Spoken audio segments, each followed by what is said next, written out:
especialidades de la medicina relativamente nuevas, ¿no? ¿Por qué?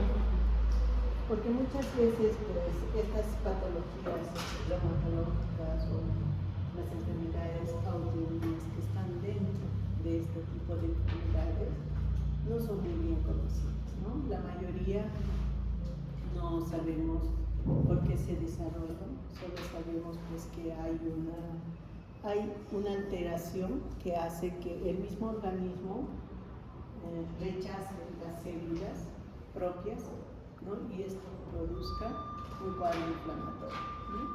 Y que muchas veces va a tener daños sistémicos.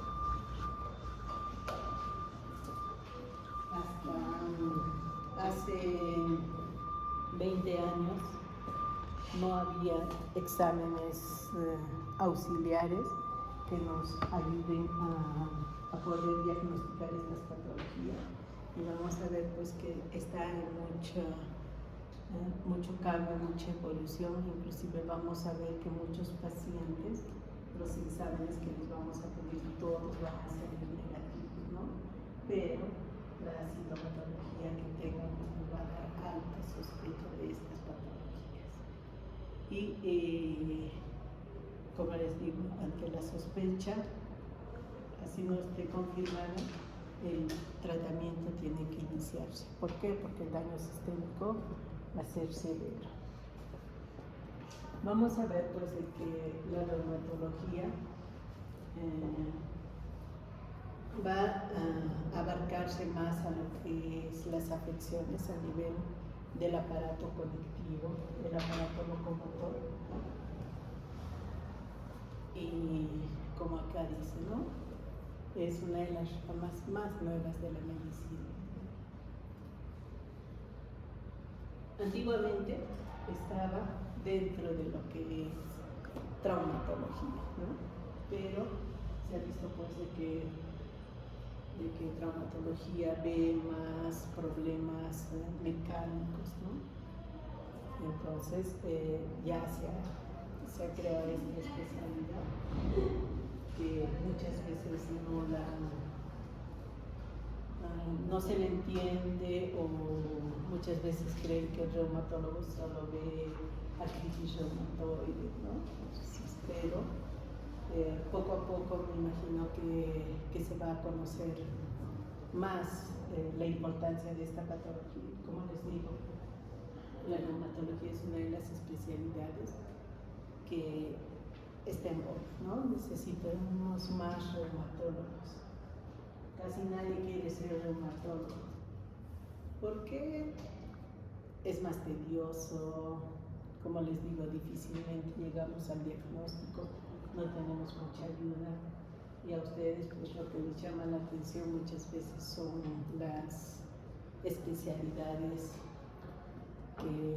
quirúrgicas, ¿no? O especialidades que son más a la moda, ¿no? Cirugía cardiovascular, dermatología, cirugía plástica. Pero espero que a alguno de ustedes pues, le guste la reumatología y quiera ser reumatólogo. Vamos a ver que la palabra reuma o reumatismo se ha utilizado pues, desde tiempos antiguos, ¿no? Antes de que se cree la especialidad, ¿no? Siempre se hablaba del reuma cuando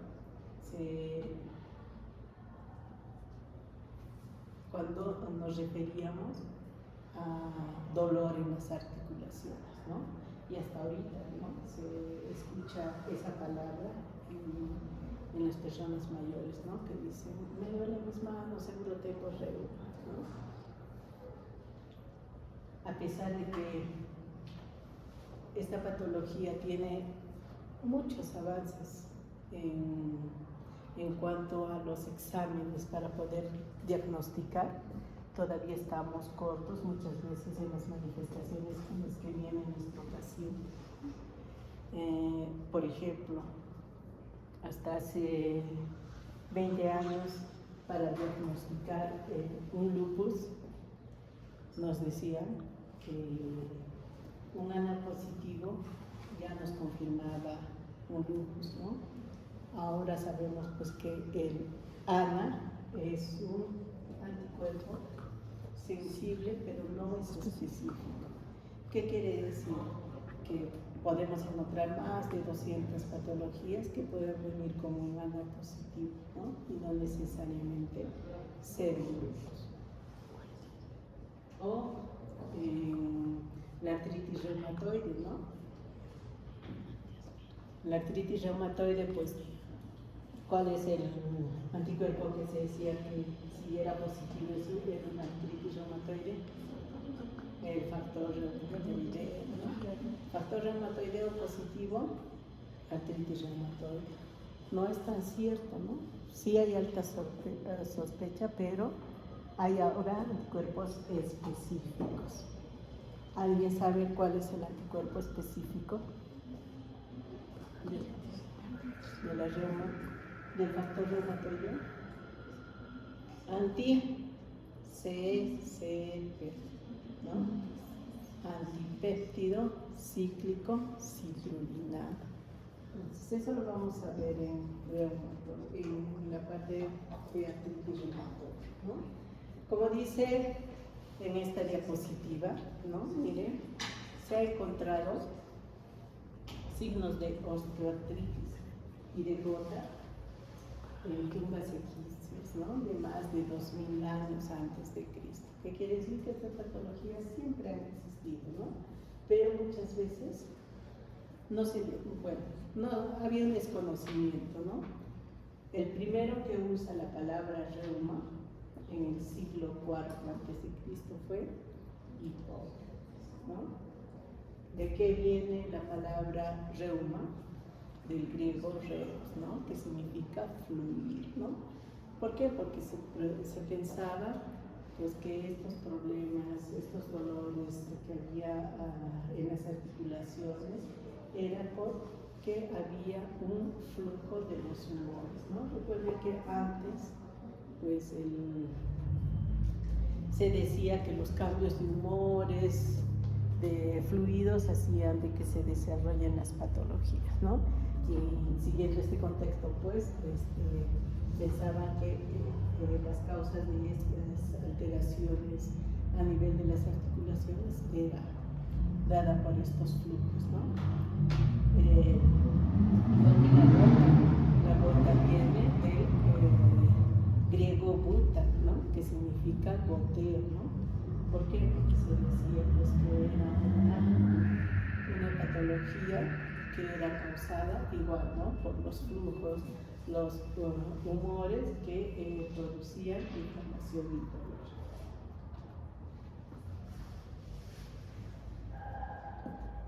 Entonces vamos a ver, pues, como les digo, lamentablemente en esa época pues no se sabía mucho, ¿no? Y como dicen, miren, Cristóbal Colón probablemente tenía una artritis reactiva, ¿no? Benjamin Franklin, Goddard, ¿no? Y así personalidades famosas de las edades antiguas pues tenían alteraciones, ¿no? La artritis reumatoide, ¿no? Inclusive hay bibliografía que habla de reyes, ¿no? O reinas con estas alteraciones a nivel de las articulaciones de las manos, ¿no? Un año muy importante para el desarrollo de la reumatología es 1940. ¿Por qué? Porque ese año se hicieron tres importantes descubrimientos, ¿no? El primero, que fue que se describió por primera vez el factor antinuclear, ¿no? Esto en la clínica Mayo, por un grupo de científicos investigadores, ¿no? Que hicieron unas pruebas serológicas y confirmaron la existencia de este factor. Vamos a ver de que en Nueva York se describió por primera vez lo que es el factor reumatoideo, ¿no?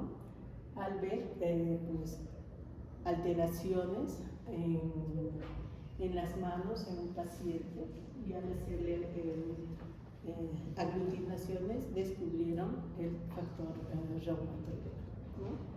Y otro hecho que marcó gran desarrollo, sobre todo en el tratamiento de las patologías reumatológicas, fue el descubrimiento o la introducción de los corticoides en el tratamiento, ¿no? Se ha visto de que los corticoides pues, son muy importantes para el tratamiento de estas patologías. Hasta ahora los corticoides van a ser nuestro gran aliado. Es más, se dice que si yo sospecho de una patología autoinmune, a pesar de no tener evidencia laboratorial, pero mi cuadro remite con el uso de corticoides, pues estamos frente a una patología autoinmune, ¿no? Eso es muy importante. Y así, durante todos los años, los ciclos, han empezado a haber pues, estudios, cada vez se ha interesado más en saber por qué se desarrolla la artritis reumatoide, la gota, ¿no? Y aparecen pues todos los investigadores, lo cual ha hecho de que pues, en estas últimas 3 décadas haya habido un auge en lo que es el tratamiento de estas patologías. Sobre todo porque se busca la cura, ¿no? Y uno de los aciertos que ha habido en estos últimos tiempos pues es introducir en el tratamiento lo que es la terapia biológica, ¿no? La terapia molecular. Vamos a ver pues de que esta terapia es muy beneficiosa para nuestros pacientes, ¿no? Les hablo de hace poco, hace 5 años en el MINSA, utilizar terapia biológica pues era muy raro, ¿no? Teníamos que presentar investigaciones, estudios para avalar que podemos usar en nuestros pacientes, ¿no? Ahora ya felizmente el uso de la terapia biológica como el rituximab está siendo más frecuente, no solo en patologías reumatológicas, sino también en patologías dermatológicas, ¿no? Nefrológicas. Entonces estamos viendo que la terapia biológica está siendo más usada, ¿no? Probablemente cuando ustedes ya sean médicos titulados, pues el rituximab se use ya de manera frecuente, ¿no? Como un tratamiento ya establecido, un tratamiento común en los pacientes, ¿no? Ahorita lo usamos solamente en aquellos pacientes en los cuales no tenemos una mejoría, ¿no?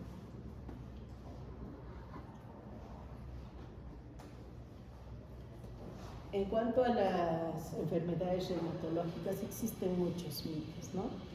Mitos pues que ustedes no habrán escuchado y que aún todavía, a pesar de toda la tecnología que hay, de la accesibilidad de los pacientes al internet, pues todavía persiste, ¿no? Sobre todo en nuestra zona rural.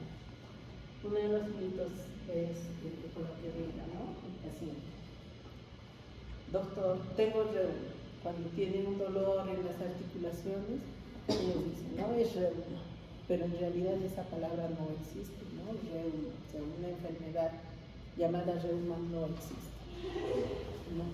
Sí, se refiere a enfermedades reumatológicas, sí, ¿no? La primera es la artritis reumatoide, la gota. La gota también muchas veces puede confundirse con una artritis reumatoide. Pero ¿cuál es la diferencia básica, importante entre una artritis reumatoide y una gota?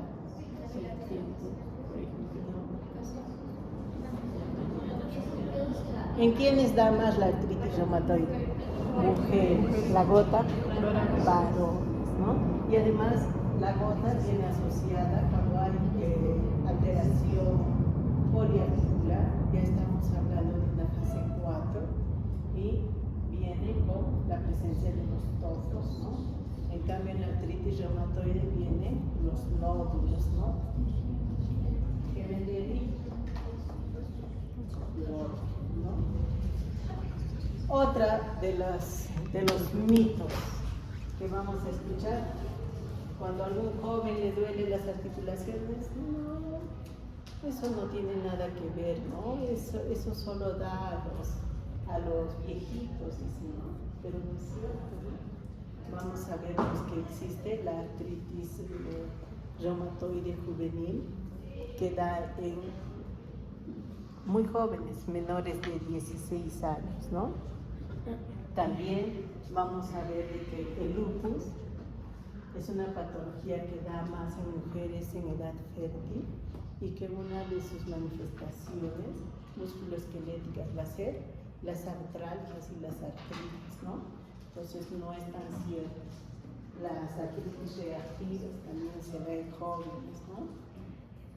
Otra de las patologías, otra de los mitos es que cuando hace frío, no, te está doliendo por el frío, ¿no? Eso también es mentira, pues, porque si no, no habría artritis reumatoide en Quillabamba, ¿no? En zonas cálidas, ¿no? Esto no tiene nada que ver con el clima. Que sí, en algunos casos puede haber una exacerbación del dolor, ¿no? Pero generalmente no tiene nada que ver, ¿no? Son enfermedades hereditarias. Vamos a ver de que sí tienen un factor genético condicionante, ¿no? Un cromosoma, si tuviéramos la posibilidad de hacer un estudio cromosomal a cada uno de nosotros, pues podríamos ver si tenemos la predisposición genética, ¿no? El gen recesivo, ¿no? Lo que no sabemos es cómo se activa, ¿no? Por eso es que estas patologías no pasan de generación a generación, ¿no? O sea, no es de que si la madre tiene artritis reumatoide, la hija va a tener artritis reumatoide. Sí hay un riesgo, pero no necesariamente se va a presentar en la siguiente generación, igual que el lupus, ¿no? No de madres lúpicas, no necesariamente las hijas van a tener lupus. O en la fibromialgia, por ejemplo, en la fibromialgia ocurre al revés, ¿no? Nos dicen de que una gestante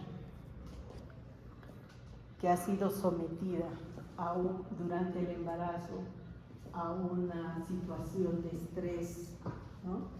Y que el producto del embarazo sea femenino, ese feto tiene alto riesgo de desarrollar fibromialgia, ¿no? Entonces todas esas cosas tenemos que considerarlas siempre que nosotros tratemos a los pacientes, ¿no? Solo afecta a huesos y articulaciones, ¿no? Y es por eso que estas patologías tienen bastante investigación, estudios. ¿Por qué? Porque no afecta solo a articulaciones, ¿no? No afecta solo al hueso, sino afecta a los sistemas. Y al afectar los sistemas, pues va a afectar no solamente la calidad de vida de la paciente, sino de la familia. Imagínense una paciente con esclerosis sistémica, con lupus, joven, prácticamente la carga es para toda la familia, ¿no? Tenemos una paciente de 19 años que le han diagnosticado el lupus a los 16 años, ¿no? Y es un problema, ella es de Ilcopata. Su mamá tiene que estar acá, pero su mamá también tiene hijos pequeños, ¿no? O la abandona acá ella, o se va con sus hijos allá. Entonces, todos esos problemas tenemos que ver, ¿no? Lamentablemente, pues, siempre va a haber ese tipo de problemas, ¿no? Por eso es muy importante que nosotros tratemos de crear conciencia en nuestros pacientes, ¿no?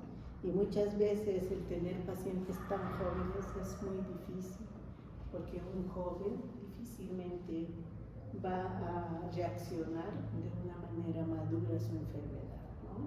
Es como la paciente que tenemos, pues ella viene con complicaciones porque no viene a su diálisis, no quiere tomar el tratamiento, no quiere hacer sus exámenes, entonces es propia de su edad, ¿no? Pero es difícil comprender estas pacientes. Entonces hay que tener mucho cuidado con este tipo de pacientes, ¿no? No tienen cura, lamentablemente, pues la mayoría sí no tiene cura, ¿no? Pero pueden ser controlados, ¿no? Como les he dicho, la gota, por ejemplo, es una de las patologías que si yo tengo el riesgo de ser gota y si sigo todas las pautas, puede que nunca la desarrolle, ¿no? Entonces es muy importante. Y ahora, como les he dicho, con la terapia biológica, aún más, ¿no? Vamos a ver, pues, de que podemos, el daño sistémico lo podemos retrasar, ¿no? Si sin tratamiento el daño sistémico se va a dar en 2-3 años, puede que con el tratamiento alarguemos unos 10-15 años, ¿no? Va a depender mucho de la paciente, la calidad. Y esto sobre todo, ¿por qué? Porque muchas de estas pacientes pues, son jovencitas, tienen hijos pequeños, ¿no? Y es muy frustrante cuando fallece una de estas pacientes dejando hijos de 5, 6, 7 años, ¿no? Entonces, muchas veces nos ganan. Todos los tratamientos son malos, mejor usar remedios naturales. Eso es lo que escuchamos siempre en todas las patologías, ¿no? En los diabéticos, hipertensos, que te dicen, ¿no? No, yo me he curado con plantas, ¿no? Yo me he curado, pero ellos no saben que al tener una de estas patologías, pues si bien es cierto, hay plantas que puedan hacer que mejore la sintomatología, pero el daño sistémico no, y este sigue avanzando. Por eso siempre, nunca decirle al paciente, no tomes tu mate, qué sé yo, de qué hierba, no lo tomes, no. Díganle, está bien, tómalo, pero también toma las pastillas, ¿no? Para que tengas mejor efecto, ¿no? Entonces siempre hay que tratar de ser empáticos con los pacientes. Porque si le vamos a decir, no tome, va a decir, no, este médico es malo, no, claro, reciben su porcentaje de las farmacias, por eso quieren que tomemos medicamentos, ¿no? Entonces, son cosas que van a escuchar mucho en la práctica médica. Entonces, siempre hay que ser cautos con los pacientes, ¿no? Siempre se relacionan con trabajos manuales. Vamos a ver que si bien es cierto, el sistema locomotor, el aparato locomotor es el que más se afecta en estas patologías, pero pues vamos a ver de que muchas de estas son de carácter inflamatorio, no mecánicas, que quieren decir que cuando el paciente está en movimiento está tranquilo, no tiene dolor, ¿no? Pero una vez que descansa, al momento de levantarse o despertarse, va a sentir el dolor, ¿no? Y por eso es que las patologías como la artritis reumatoide, el lupus, van a cursar con rigidez matutina, ¿no? La espondilitis anquilosal, el paciente va a estar todo el día tranquilo, se va a la cama a dormir y lo despierta un dolor intenso, ¿no? ¿Por qué? Porque no soporta. Entonces el dolor empieza cuando está en reposo. No puede prevenirse, lamentablemente muchas de ellas, ¿no? ¿Por qué? Porque hay el antecedente, pero si siguen los cuidados, como les digo, sería ideal hacer un examen cromosomal a cada uno y saber qué patología puedo tener para prevenir. Como no pasa eso, lamentablemente pues no se puede, ¿no? Y vamos a ver que en los pacientes con lupus, con síndrome antifosfolipídico, muchas veces están tranquilos, ¿no? Hasta que se embarazan, ¿no? Se embaraza y una vez que culmina el parto o bien se produce un aborto, empiezan todas las manifestaciones sistémicas, todo el compromiso, muchas veces es muy severo, ¿no? Entonces, es difícil, todavía no es problema, ¿no? ¿Qué dice ahí? Existen 200 enfermedades reumáticas, ¿no? O sea, tenemos todo tipo de patologías que pueden afectar articulaciones, aparato locomotor, ¿no? Las enfermedades reumáticas, pues, el primer síntoma que van a tener va a ser dolor, ¿no? Por eso son la segunda causa de consulta en el primer nivel de atención, ¿no? Primero son las infecciones respiratorias, ¿no? Y después el dolor. Los pacientes con gota, por ejemplo, cuando vienen a la emergencia, pues vienen con un dolor intenso, ¿no? No podemos ni examinarlos porque el dolor es intenso, en una escala de 10, ¿no? El dolor eleva de 10. Pero sí debemos tener en cuenta que es una de las primeras causas no traumáticas de invalidez, ¿no? Vamos a ver que muchos pacientes, pues, cuando tienen un daño musculoesquelético severo, ya tienen incapacidad, ¿no? Hay deformaciones tanto en los pies y en las manos, que dificultad de ambulación, dificultad de realizar actividades, ¿no? En este cuadrito podemos ver todas las patologías reumatológicas que vamos a encontrar. Obviamente no vamos a hablar de todas, solo de las más comunes que vamos a encontrar, las más frecuentes, ¿no? Porque si no, no acabamos el curso. Entonces, ¿alguna pregunta hasta acá, chicos?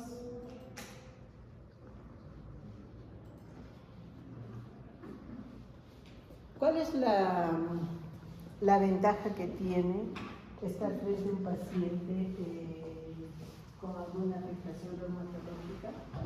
Pues que muchas veces una buena anamnesis y un buen examen físico nos va a dar el diagnóstico, ¿no? Se dice que una buena anamnesis y un buen examen físico nos da el 85% del diagnóstico y el 15% es con los exámenes, ¿no? Como para confirmarnos el diagnóstico.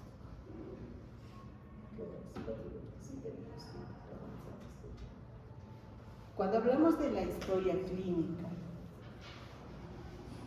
que vamos a analizar el paciente reumático, tenemos que ver muchos aspectos importantes, ¿no? La empatía que podamos tener con el paciente es básica para poder hacer un buen interrogatorio, una buena análisis que nos pueda llevar a un camino correcto del diagnóstico. Porque si nosotros no hacemos una buena análisis, hacemos una análisis incompleta, muchas veces nos puede llevar por otro camino, ¿no? Es como un paciente que viene con dolor en la rodilla, un dolor, viene a la emergencia y dice, me duele la rodilla, y ven que la rodilla está inflamada, ¿no? Con calor, vigor, caliente. ¿Qué sospechan primero? Artritis séptica, le inicio antibiótico, ¿no? Pero no le he preguntado antecedentes, no lo he examinado bien.